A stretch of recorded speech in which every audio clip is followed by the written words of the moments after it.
It's another rainy day, so no progress on the Riley. So I'm still mucking around with this little motorbike.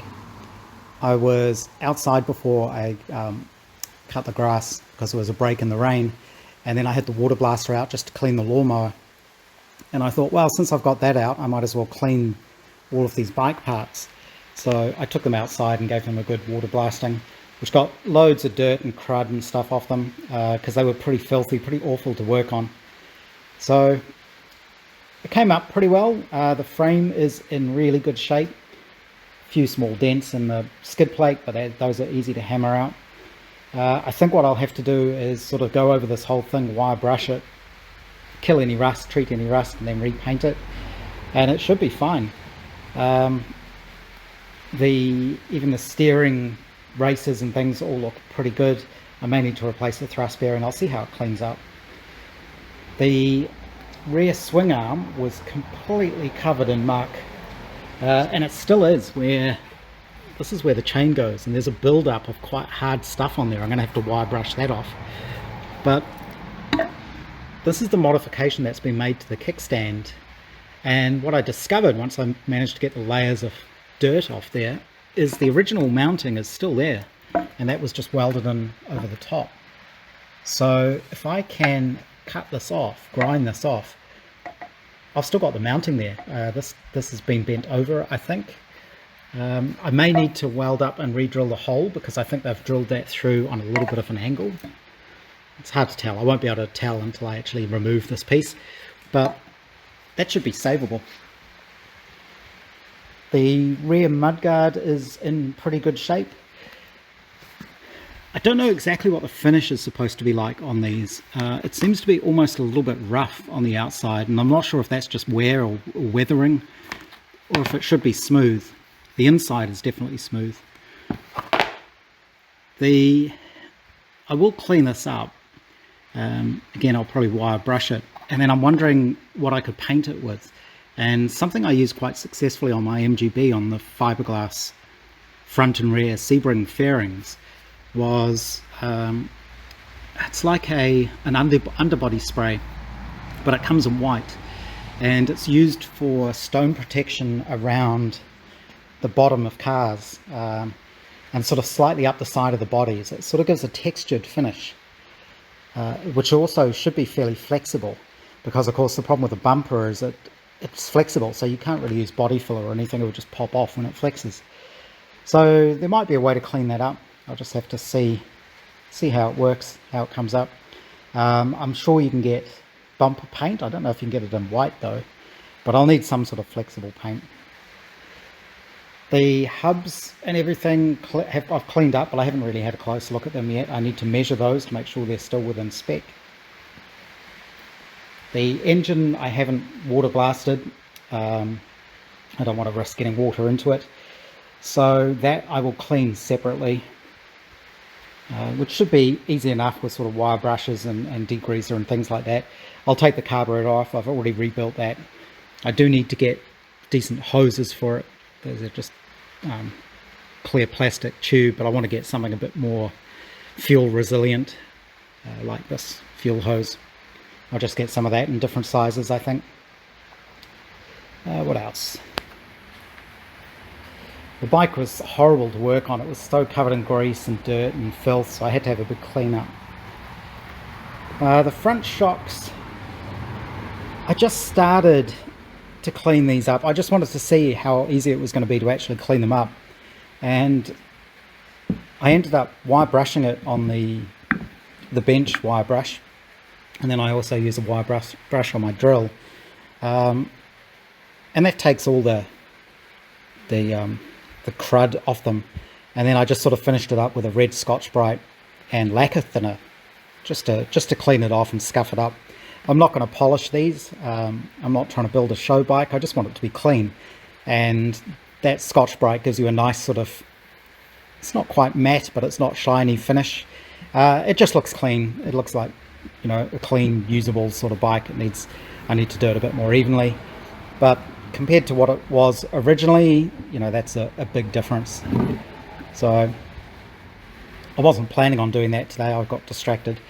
The problem is now I've done one, of course I have to do the other because it would really annoy me knowing that this one isn't also done. And I think I mentioned I've got new dust caps coming and I have got new seals for this. So I think that's what I'll do now. I'll just clean up this one just to get it to the same state as this. I might come back and clean them up some more later.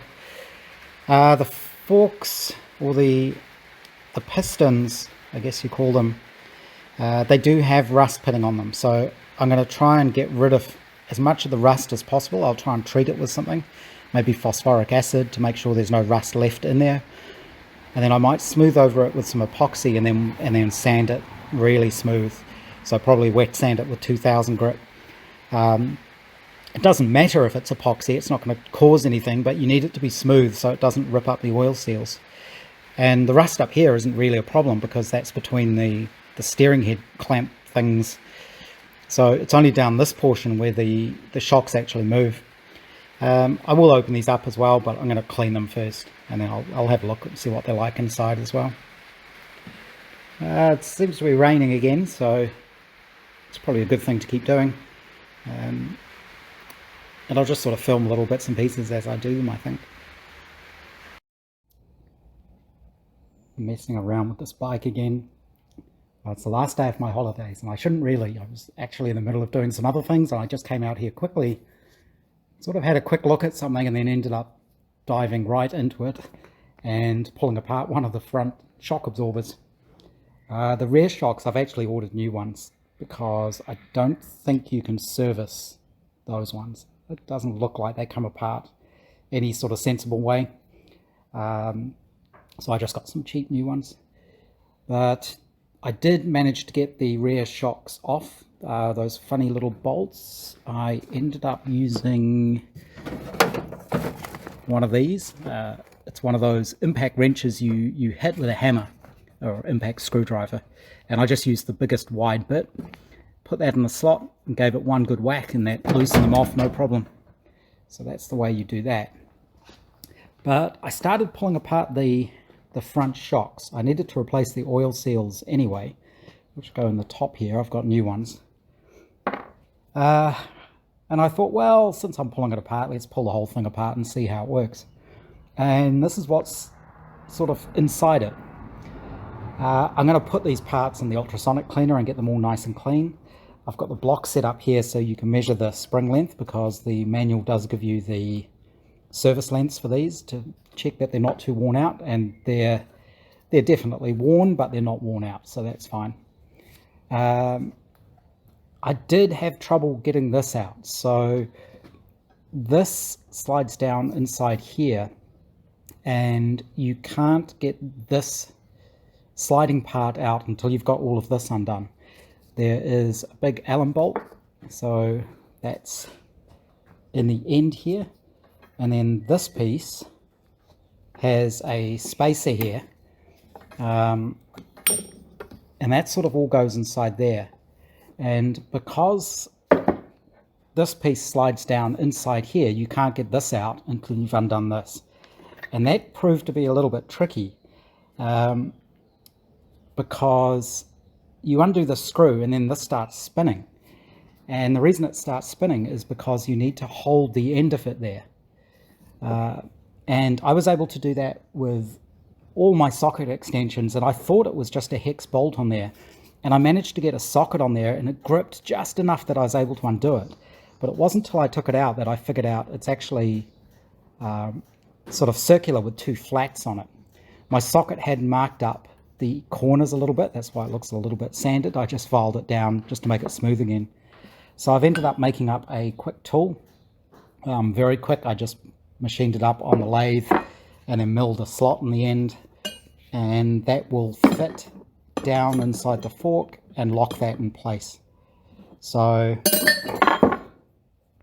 that's how I'm going to get the next one undone. The good thing is I've only taken one of them apart so far, because I can't remember the actual order that this all goes back together. I know this goes at the bottom, but then how these springs and things go, it gets a little bit confusing. So I think that goes next, and then the springs, I'm not sure. I wasn't too worried about it when I was dismantling it, because I thought, well, I've got a parts book and it shows you how all the parts go. But the problem is that what's in the parts book doesn't match what's in the fork at all, unless I'm reading it wrong, but it just doesn't seem to make sense. So, you know, even things like how it shows the top here isn't really the same. So that's kind of interesting. It doesn't match up. I had a look online. I did find other Kawasaki forks, but they're not quite the same either. So what I'm going to do is, now I've got the proper tool, carefully take apart the second one and take careful note of the order that it comes apart so that I can reassemble it all correctly. But I'm going to put the rest of this in the ultrasonic, clean it up, and then start disassembling the other one. This is just to show how I use this tool. They're tight, but they're not that tight. So this is the tool with the sort of slotted end, and I just use some mold grips on it. You can feel when it engages, and a big Allen wrench on the end, and I can easily undo it with those. In the manual it talks about using some thread locker on these when you put them back together, so they can't be too tight. There are torque settings, I'll have to have a look. But the manual makes a little bit more sense now. I think the diagrams just aren't very good, but this is the order that things came out of the fork tube. There's the end cap, there's this little sort of top hat piece, there's the long spring, plastic spacer, the short spring, and then this piece on the bottom, which sits there like that, which looks very much like a shell casing, the shape of it. I'll just pull apart the next bit and we'll see how that goes together as well. This is so disgusting. So I drained all the oil out of it, of course, but this is what's been left inside it. It's just brown muck. I guess it's kind of rust on the components. One of them didn't seem to have as much oil as the other one, and the oil was all sort of sticky and gooey. But this is how this bottom piece came out. You could dismantle this further. There are little circlips and things on some of these pieces, and there's another one in the end. There's sort of a stop in the end here, but I'm not taking all of those apart. I don't think there's any need to. Interestingly, this bolt, in the parts book it says that this is an M12 bolt, so this is definitely different to what the parts book shows. But this one had a little copper sealing washer on it, whereas the other side didn't, unless it's stuck inside there. It's a bit hard to tell. I don't think so, but I'll have a poke around inside there and see if there's anything stuck in there. But now we can measure the spring lengths. So this is so this is meant to be 106, and here it is, it's right on the limit. I think it says the limit is 104. It's on 105, which is the same as the other one, and this one is 253, and I think the limit for this is 251. So that's good. It means the springs are within spec, because I have no idea where you'd get new springs from. So I think now it's just a matter of cleaning this up. I've got the other set in the ultrasonic. I'm trying not to mix up the parts. I don't think it'll really matter, but it's best to assemble things back the way they were disassembled. And I need to start figuring out how I'm going to clean up these. And I should probably do it while these are out. It'll be a lot easier, you know, working with these as separate pieces, but we'll figure that out. I think I'll probably soak them in a very, very dilute phosphoric acid solution just to get the rust out. But I'll have a think about that, figure out the best way to do it. Evaporust might be better, but I don't have any clean stuff. I'm not sure if the stuff I've got is any good anymore, but it's worth a try. I'll try using that first. This just shows how the parts look once they've come out of the ultrasonic cleaner. It takes most of the gunk off them, makes them nice and clean and shiny again. So I will bag these up, got them all labelled, so I can start thinking about how to clean up the forks. I need some way of labelling those so the labels don't come off. I have to think of some sensible way of doing that. I think I might put one cable tie on the left one and two on the right, or something like that. But then I can soak them in some Evaporust, hopefully, overnight, and look at reassembling them. So unfortunately these are too big to go in the ultrasonic cleaner. I'll have to do these the old-fashioned way, but I've cleaned up all inside here. There's a spring clip groove. That's what keeps the oil seal in. For this kind of thing, you can see everything's a filthy mess. My phone's a mess, my gimbal thing's a mess, all my tools are covered in oil. But I use a lot of these little wire brushes on the Dremel, and that makes cleaning up things like these grooves really easy. So I just go inside there, give everything a nice clean. I may look at soaking in these in some degreaser or something like that, just overnight. They're pretty clean. It's pretty smooth on the inside, so it stayed fairly clean inside there. When these came out of the ultrasonic cleaner, I immediately give them a spray of a light oil. I just use WD-40. Just got some in a little spray bottle, just to stop things flash rusting because they come out so clean. But the second lot's in there at the moment.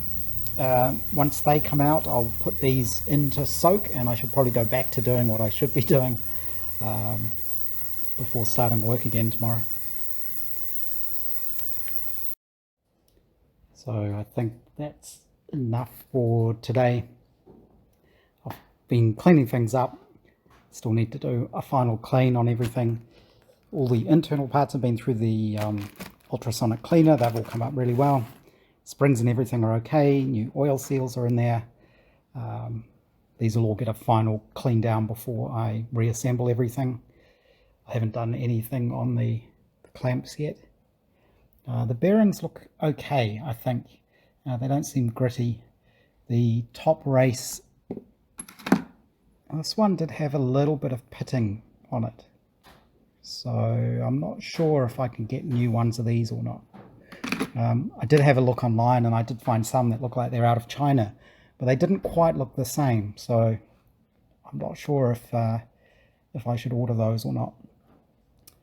The actual tubes are soaking in the Evaporust.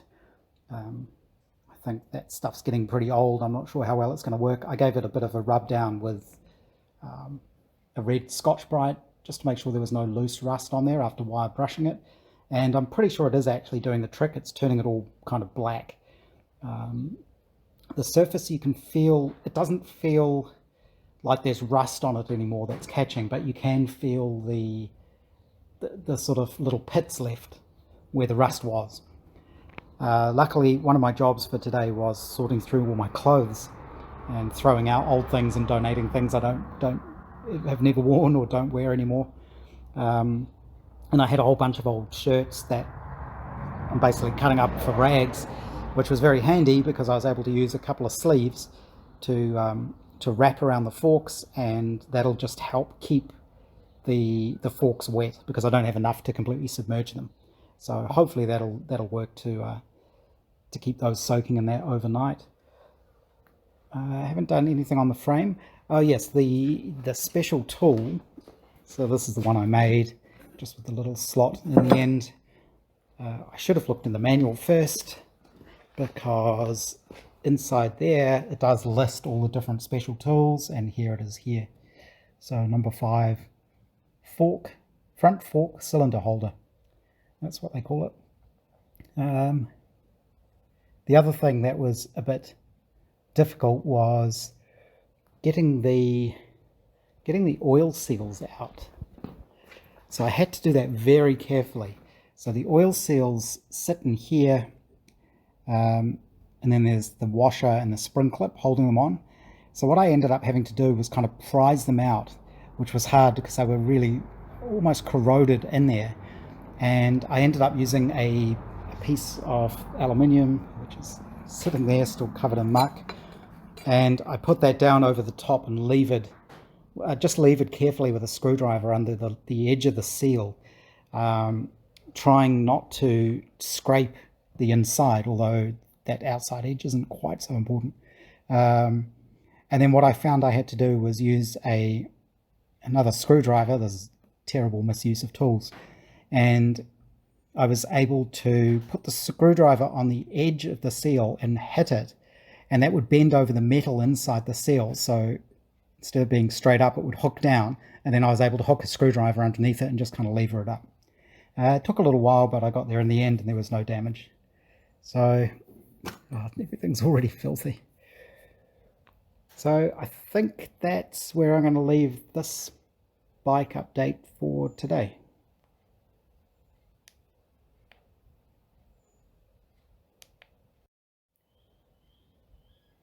I should add, I'm not totally inexperienced with motorcycles. I know I keep saying I am. I do remember years ago watching, I think it was called Orange County Choppers. It was that American motorcycle building TV program. And obviously I learned a few things from that. So you order all your bits from a catalogue. You do a little bit of simple welding and fabrication. You have everything powder coated and then drill through the holes with a step bit. Some guy comes in, paints everything for you, and then right at the end, some chap who looks like Colonel K from Danger Mouse comes in and yells at everyone.